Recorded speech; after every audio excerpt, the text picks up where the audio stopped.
Beralih ke berita lainnya, saudara. Ini ada jenazah Juliana Marins, warga negara Brasil yang jatuh saat mendaki Gunung Rinjani, Lombok, Nusa Tenggara Barat selesai diotopsi. Selanjutnya akan dilakukan serah terima jenazah kepada pihak keluarga untuk dipulangkan ke Brasil. Otopsi jenazah Juliana Marins dilakukan di RSUD Bali Mandara, Bali, karena dokter forensik yang menangani otopsi di NTB sedang tugas di luar daerah. Dokter forensik RSUD Mandara, Bali bilang, dari hasil otopsi ditemukan luka di tubuh korban akibat kekerasan tumpul dan pendarahan. Hal ini diindikasikan akibat benturan saat korban jatuh ke jurang di Gunung Rinjani. Kita dapat menyimpulkan bahwa sebab kematian itu adalah karena kekerasan tumpul yang menyebabkan kerusakan organ-organ dalam dan pendarahan. Jadi kalau kita perkirakan itu tidak lebih dari 20 menit setelah trauma terjadi. Kalau hipotermia itu adalah kita memeriksa di cairan bola mata. Nah di sana jadi karena ini jenazahnya sudah lama, ya itu jadi kita tidak bisa periksa hipotermia tersebut.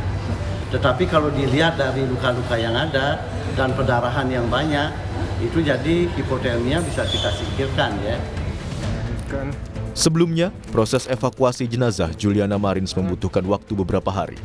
Korlapsar Lombok Timur, Syamsul Fadli, salah satu orang yang menemukan jenazah Juliana, bercerita bagaimana proses evakuasi berlangsung dramatis di tengah cuaca buruk dan medan yang berat di kawasan Gunung Rinjani. Tim evakuasi sempat bermalam di tebing dekat jenazah Juliana ditemukan. Tim evakuasi beristirahat dengan kondisi terikat tali agar tidak terperosok ke dasar jurang. Berempat turun di lokasi korban, yang 3 di... Kondisi medan memang sangat sulit ya Pak ya di situ ya?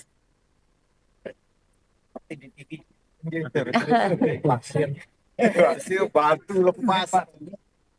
Batunya besar apa Pak? Oh iya, besar. Bapak sempat hampir kena? Teman-teman yang dari Basarnas sampai bisa menjangkau korban kita itu udah dari malam kita sekitar 3-4 jam lah. 3-4 jam. Gimana rasanya tidur di Atas tebing bang, kan kebelantungan bang. Ngeri-ngeri sedap lah. Untuk selanjutnya, akan dilakukan proses serah terima jenazah kepada pihak keluarga sebelum jenazah Juliana Marins dipulangkan ke Brasil melalui Bandara Internasional Ngurah Rai, Bali. Tim Liputan, Kompas TV.